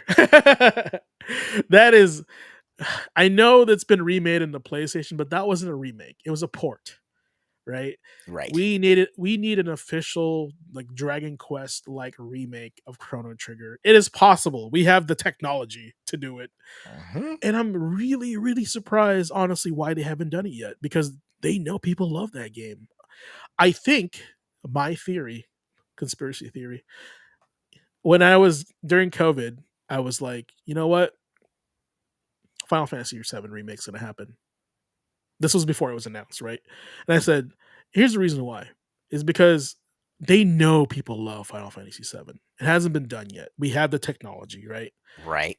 And I said, well, they haven't given they haven't given themselves a reason to make it.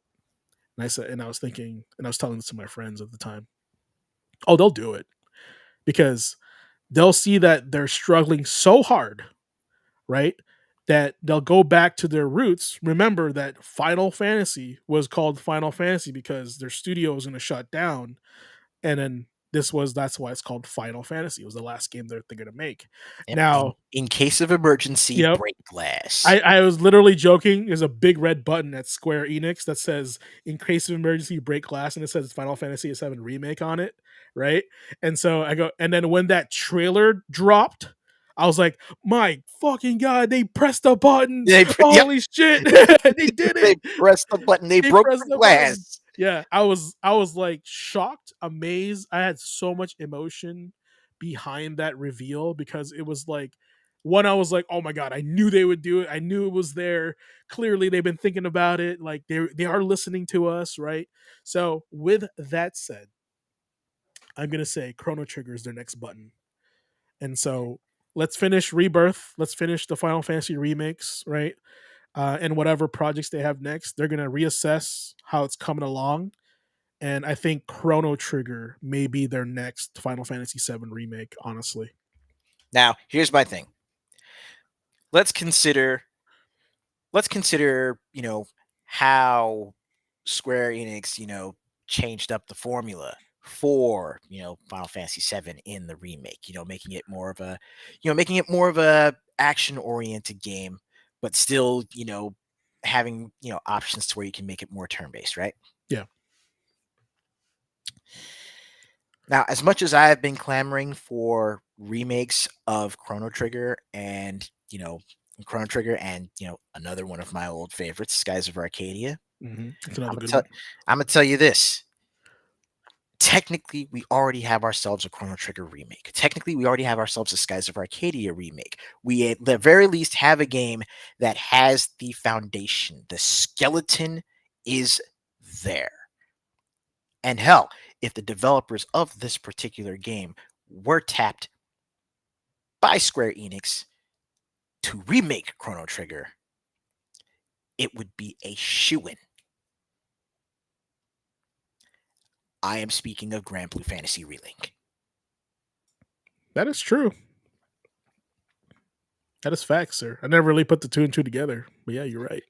I mean, when you consider how Chrono Trigger was like revolutionary in that it was it was one of the first RPGs that actually, had, that sort of interactivity between your characters. There was that incentive to, continue utilizing specific teams to build up their teamwork to learn, the dual and triple text and such. Oh god, it's so cool.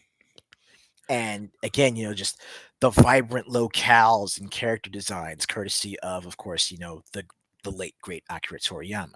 Yeah. Then you've got the music from Uematsu-san.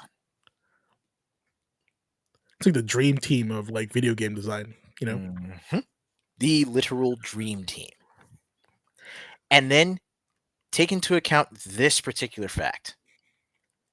The team at Cygames that has worked on the Grand Blue Fantasy franchise, they are ex Squaresoft. Oh, are they? That's really good to know. Previously, they had worked. You might even recognize some of their work from the character designs for Grand Blue Fantasy. It'll look very similar to Final Fantasy Tactics. Yeah. Yeah, that world, the Ivalice hmm look, yeah. that Final Fantasy Tactics, Ivalice is their pedigree. Yeah. Okay, that makes sense. Yeah, and and I've always like thought the Grand Blue designs were super attractive anyway. Like, man, I know it started as a mobile game, but like I was like, what is this game? It's so cool looking. Oh, it's a Right? mobile game. Dang it. Like but like it got me interested because character design, right? I know there's a lot of Siegfried stands out there. They love Siegfried, so right. But there's so many characters in the dang game. Like there's gotta be at least one that like speaks to you. You know what I'm saying? So hmm play Relink. It's amazing. I will. I will. I made a promise to my audience that I'll play 7 remake, right? But I don't know if I could emotionally handle it. So I've been avoiding it. So that's Right. I but would what like if anything, if there are at the very least two games that I would say, and this isn't even like my recommendations, just two games that I think you GQ should get your hands on, or at the very least sit down and play. And hell, if I had the physical discs, I would loan them to you so you could play them. That would be Grand Blue Relink and Final Fantasy 16. okay. All right. I'll see those games require a lot of my attention and I think I will have to like make sure there's no game that I'm like I have to do the season pass. hmm I have to finish that Yeah, no, both because both of those games will require a yeah. good amount of attention. The good thing about Grand Blue Relink is that it's it's a lot more arcade style. It's a lot easier to drop in, drop out, Okay, good. and on top of that, the additional content for the game is all free. Oh, banger. Speaking my love language here, free. So, no, that's awesome. Yeah, it's they're both on my like two playlists. I know they're like super hot games. And then, hell, I'm still playing through a $30 game. I'm still going through a Yuden Chronicle, right? Uh, yeah, it's just time and so I figured if I stream more, like I've been trying to limit Like I've been trying to add like a day where it's just gameplay, where I can just like sit down and play a game, not focus on still stream it, but focus on playing the game versus talking about it and stuff like that. So Mhm. you can check that out on my YouTube channel. That's usually where I stream. So, but speaking of games, I've been kind of like disappointed in a lot of these game reviews because most game review pages, they just kind of give you a number and say, "Hey, this is a 7. It's safe. You should play it. You should buy it." And everybody seems to echo the same things that all these other reviewers are echoing, but they're missing the point when it comes to the monetary value in the video game, money and time, right? Big thing that the adults usually have to worry about, especially in business. Mhm. So, I wanted to change up, shake up the video game industry when it comes to reviewing. And this next segment, I like to call "What's Your Price?" Because this is how video games should be reviewed when it comes to a busy person. Let's get straight to the point. How much are you willing to pay for this game? Right. Mhm. So, this segment I'm going to call "What's Your Price?" This is where we break down the cost of gaming and ask the big question: What would you pay? Whether it's a AAA game, blockbuster title, or an indie gem, we're here to find out what price makes you hit that buy button. Are you willing to pay full price on release day? Or are you holding out for a sale like I do all the time? So let's talk value, hype, and how much a game is really worth to you. And so, with that said, what's your price? Let's get into it. And the game featured tonight will be combined between both Ace and I is the Double Dragon Gaiden Rise of Dragons. Fortunately, we both played this game, so we have experience in this game. I specifically have bought it for the Switch because I felt it was a retro game and I wanted it on the go, right? And it's one of those games that you can couch co-op and you can easily do that on the Switch. That's why I chose the Switch as my choice of game. What about you, Ace? What do you have this on? I picked this up for the PS5 Okay. because that's pretty much my main console at this point. I do intend on starting to try and go back and pick up some of the previous ones and pick up what games I can find for them. But one of the great things about Double Dragon Gaiden, well, a lot of the great things, a lot of the positives about Double Dragon Gaiden dovetail back into stuff that we've been talking about over the course of these last couple hours. Yeah. I mean, we had Super Double Dragon in our gaming history. I figured this was suitable. Um, I think you're a little bit better at this than I am. So tell us a little bit more about what Double Dragon Gaiden is. So, Double Dragon Gaiden is billed as, you know, an alternate retelling of basically the prologue. This is the story that takes place prior to, that would take place prior to even the original Double Dragon, let alone Double Dragon 2. Because you'll notice two particular characters right there in the key art that are actually there as selectable on the roster. Whereas whereas in Double Dragon and in Double Dragon 2, you were Billy and Jimmy. You were the brothers setting out to rescue Marion from from the clutches of the major gang that had taken over in the city, led by a familiar character that you'll face off against as an antagonist. Hmm. And when But when I it was when I was younger, they were all called the Shadow Warriors. right. Right. It was just the Shadow Warriors back in the first Double Dragon games. Yeah. But here, again, setting the stage for Double Dragon as a series. Yeah. You've got the four different gangs vying for control of, post-nuclear, you know, alternate 1990s New York. Yeah. You've Well, got you've got the Royals, the Triangle, the Okada Syndicate, and the Killers. the It's it's Killer's a new it's one. straight up the Warriors kind of thing. Yeah. And here's the thing too. Earlier, I was saying that the design of Billy and Jimmy have changed, and they're very inconsistent. Look at who's Billy and look at who's Jimmy Yep, now. this time Billy's the blonde. Yeah, exactly. Right. So that's I think that's kind of neat how they have that. Like if you're a KOF player and fan, you'll notice some of your characters kind of change in each iteration. Hmm. So Double Dragon kind of follows that. I think it's kind of cute that they do it that way. Like there's no like clear indicator which one's the blonde one, which one's the brunette, right? Um, the term Gaiden often refers to like a story, right? So the way I read this is Double Dragon story, Rise of the Dragons, right? So would it be safe to say this is like a prequel to Double Dragon One? Yes. Is it canonically a prequel, or is it something they just insinuated? Uh, no, I've actually gone back and looked up the advertising for the game, and also again just how certain things are actually included in the story. Again, like certain characters that you'll face off against.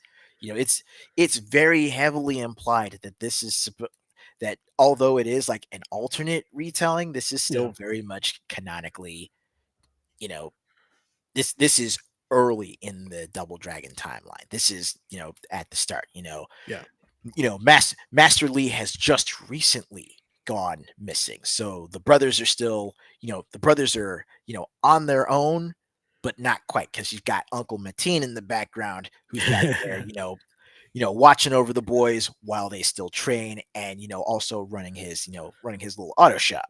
yeah. And here's the thing too: they actually do look younger in this art, right? Hmm. So I think that's a good indicator that they are still kind of like fresh. They're still new to the streets, Yep. they would say, and they're still kind of finding their vibe and their groove, right? Um, So I this game is super unique because though it is like a beat 'em up, like a in-depth beat 'em up because there's like combos and moves, right? Not just like mashing a button. The one of the unique things about this game is that you can pick a stage and that changes every time depending on the order of the stages you play them in. It changes the way the stage looks and the characters that are in this the villains that are in the stage. Yep. Um I'll have you talk about that a little bit. I'm gonna go blow my nose. I'll be right back. Gotcha. But yeah, there's a sort of dynamic stage progression in Double Dragon Gaiden that I find is really interesting because it adds to a lot of the roguelike elements that have been added to the game. So, it's think about it this way. It'd be like playing through, you know, a game that we mentioned earlier. It'd be like playing through Mega Man X. And sure, there's a certain order of stages where, if you progress through them, you'll have the weapons that you need to, like, pick off the other bosses in turn. But imagine if, like, say, no matter where you start with one particular stage, and then once you beat that, everything escalates. And again, it can be different no matter the playthrough. So, you know, again, you've got your four gangs at the start of it, the Royals, the Killers, the Okada Syndicate, and you know, and Triangle. And literally it says, once you beat that first stage, word of the brothers' victory has spread across the city. And because of that, the remaining syndicates are basically beefing up their firepower, and they are hiring on more dangerous mercenaries. So this is the game literally telling you, this is the game literally telling you, now that you've got that first win under your belt, you know, all of China knows you're here. And because of that, they are preparing themselves in response. And that approach to difficulty, that approach to the difficulty curve in the game is something that I find is really unique. And again, it really changes up. It'll change up every single playthrough because I could, even though there's like, four stages at the start, you could go through those stages in any order. And the more of them you complete, the more the more that the difficulty and the challenges escalate in the stages that are remaining. Yeah, I would say that's probably the most unique thing about this beat 'em up is that you can play it. You don't play it a certain way or a certain order, right? There's a lot of replay value involved, Hmm. and I'm pretty sure you covered it already, but you do level up, you do buy moves in the game, so you can kind of grow your character the way you want to grow it, and you can change it every time. But the whole like changing of the levels and difficulty, and narratively adding that to the game really makes the replay value of this game super valuable, right? So, but yeah, if you like beat 'em ups and if you like pixel art and you're a pixel art junkie like I am, I love pixel art games. Pick this up. Actually added a new link to today for here for this is the currently on sale on Amazon for 2727. That's a real number, which is kind of interesting. And that's the QR code for that. So, chat, this QR code actually goes straight to my Amazon account, which means if any purchases made using this QR code will go directly to feed the stream. Like it we're an affiliate, or at least I'm an affiliate on Amazon. So, using this link, you get it for $27.27. And then you get using this QR code right here. For the Switch, it may be different for PS5, so just keep that in mind. Now, what is your price on this? My price when I brought it off the shelf, $29.99, brand new, right? Because a few things kicked in. Pixel art, beat 'em up, Double Dragon. These things kind of just went, hey, your childhood is on the shelf, right? Pretty much. So yeah, so I go, well, this is an easy purchase for me. I have history Double Dragon. I like that. I saw the trailer. I saw that you can pick different characters, right? The gameplay looked cool. Music sounded good. Simply put, I was a fan. A little bit biased. That's the reality of it. Worth full price to me. Fortunately, the full price was $29.99. Now, if this game was $59.99, I would be like, whoa, hold on a second. I don't love it that much. All right. So if this game was released at $59.99 full price, I would have probably said, I got a lot of games on my backlog I got to work on. I can come back to this later. Right. You know. So what's your price, GQ? I would say $29.99 is a good price for this kind of game, right? I would say if it shows up for 19, it's a must buy. Take it off the shelf. Hell, buy one for your buddy. you know, Happy birthday, Merry Christmas. Here you go. Take this. It's really cool. I love it. So that was my price. Ace, what do you got? Now, when I picked up Double Dragon Gaiden and I picked it up off the PS5, I like it was still pretty close to release, and I think I was able to actually like manage to snag it for a discounted price. So when I got it, it was like 20 it was 24.99, Okay, which is the current price on PSN for it right now. nice.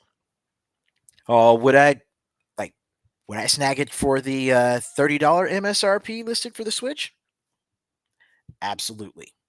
Like I would pick that up at this is what I would call the double A, the middle market release MSRP. Hmm. This is like this is the ballpark figure for you know double A titles and stuff that's closer to indie. If it's going to release at something closer to like between 25 and $30. It is not a bad deal at all. And for the amount of time that I have personally put into the game, and this is just between playing through the story mode, unlocking the characters, and also playing the survival mode, which has been added as DLC to the game. Let me pull this up really fast on the PS5. I have gotten in a total of 12 hours with this All right. 12 hours, thus you say. far. All right, let's do $30 divided by 12. You have spent $2.05, 50 cents, 250 per hour on this game. Roughly. Do you think playing this game for an hour is worth $2.50?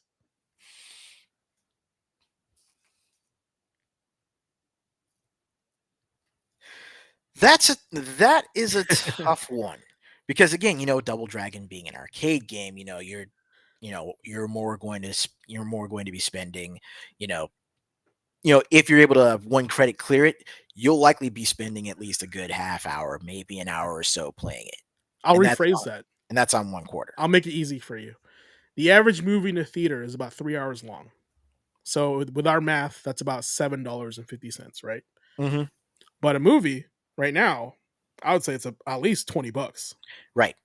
right? So with that said, would you rather buy this game for $29.99, right? And get 12 hours out of it at Yep, the yep. start, as opposed to paying 20 and some change for a 2 or 3 hour movie. Oh, yeah. Then, See, yeah, you pick this up. you see, at first you were like, I don't know, 250 an hour seems kind of weird. But then when I phrase But it into then, other terms, yeah, you recontextualize it, and it's like, "You know what? Now I can see the value." yeah. And It's that's what this review is all about, guys. value Right? proposition. Value proposition. Is this game worth very valuable to so Ace spending 12 hours in it, right? Not having to pay extra DLC, definitely worth his time and money, right? Versus having a 3 hour movie. Okay. He doesn't even own the movie. He just has the right to see it. He owns a copy of this now. Like this is Right. his to play. Multiple sessions, right? So definitely worth the value, guys. Check it out right now. Use that QR code if you want to buy it on a Switch. Hell, you could even buy it on the PlayStation 4 and 5. If you use that QR code, it directly supports the stream. So check that out.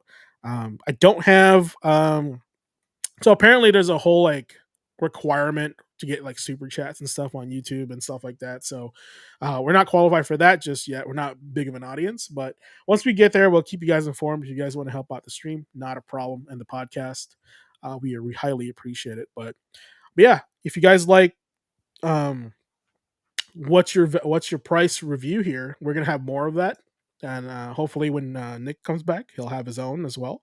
We'll My goal is to have each of us to have our own game each, right? And kind of have our own input on all those games as well. So if you like it, awesome. But that's pretty much it. We had a lot, still had a lot to cover. We went a little bit over today, and rightfully so. I feel like we were all having a good time, good conversations here. Mhm. Happy anniversary to the Nintendo in for this week coming up. So I highly appreciate that. Ace, did you want any last ending comments? I know that sounds ominous as hell. Well, for tonight, any insight that you'd like to share?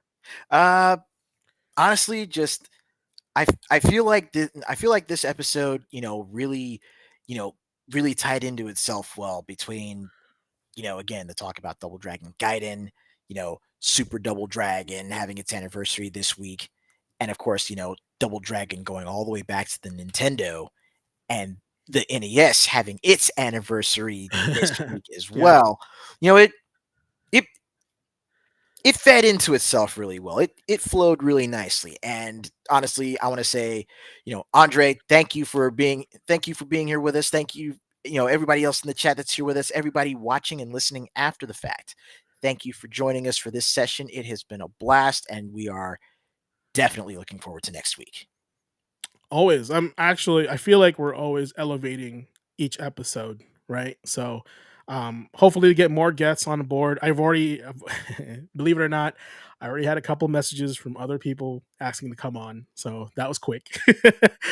And this other person is also a streamer. Not no one big, but he's actually local, right? And so I'm not sure if you know him, but do you know No Shoes? I think I have heard the name somewhere before. Okay. He has a channel on YouTube called No Shoes Plays. He also does music. He's a producer of music. Usually he mixes hip hop with video game music. Pretty cool, actually. So check that out. No Shoes on YouTube. He's local. He's in Bellingham. Okay. Stops into Reset Games once in a while. Our local game store, by the way. Our local Mon Pa game store, Reset Games. But with that said, that wraps up another quest here at the GQAzndood Gaming Academy. Thanks for joining me on this adventure, and hopefully you've earned some new achievements along the way. Don't forget to hit that subscribe button, leave a review, and share the podcast with your party members. Until next time, keep your controllers charged your respawn point's close, and remember, if life gives you lemons, craft a healing potion. See you guys